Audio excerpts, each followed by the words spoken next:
Ladies and gentlemen, the previous presentation can open the question, what is the role of very small and very big numbers in the calculus? So let's try to clarify it in this presentation.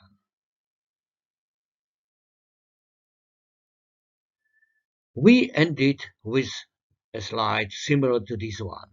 We were speaking about very small epsilon, the value which was arbitrarily small, very close to zero, and very big Z, the number which was either in the range of plus infinity or minus infinity. And we demonstrated examples that those two numbers correlate.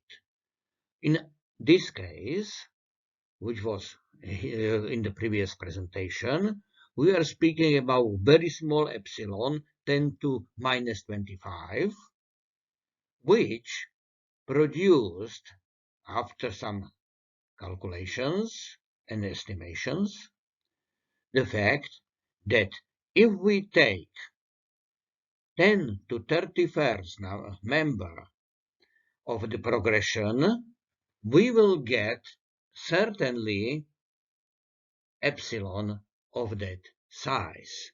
And not only that, but the rule, the principle, will work for all members, so 10 to 32, 33, blah, blah, blah, till infinity.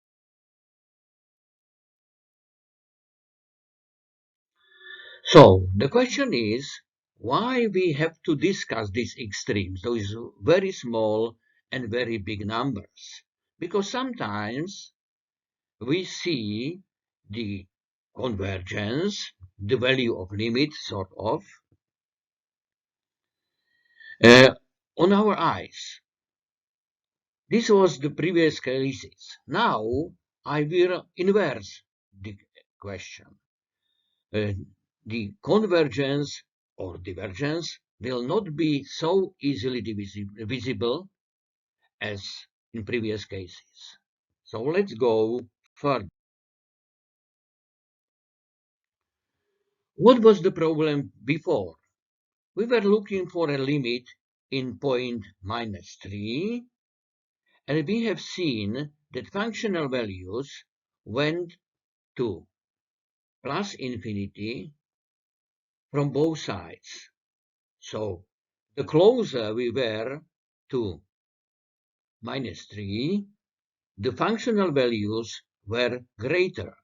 So in both sides, they were growing over all limits, over all edges. And then, due to that, we could say, yes, the limit is plus infinity. Similarly, it was in the progression, which was growing to 100 in the case when the values went to infinity. This case of divergence was different, but we could see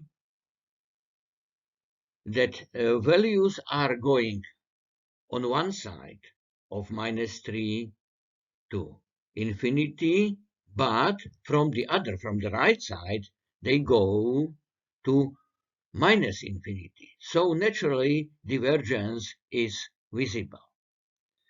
Now I will speak about another limit of n going to infinity, but the function is different. Is minus 1 to n plus 200,000 divided by n, and where the n is always the same. If we take first 20 values, we can easily consider, yes, this is a converging progression. But, sorry, it's not. Let's go to another interval with much, much bigger values of n. This is the case. We start at 100,000 and we take 20 elements consecutive from 100,000. And we suddenly see on the graph that values are jumping between, I would say, -1 and +1. Naturally, there is a small difference. There are not equal, so each of those positive and negative sequence goes to 1 or -1, but because we consider the function as a whole, naturally it cannot have two limits. This is the principle. It cannot have two limits, so it has none. And the progression does not converge. So be aware that we need those very big numbers to show that either there is such a epsilon for which the differences of two consecutive members are small, smaller than epsilon, and for all, or not. So, and there is a small summary of these ideas which I told. And that's all for today. Thank you for your attention.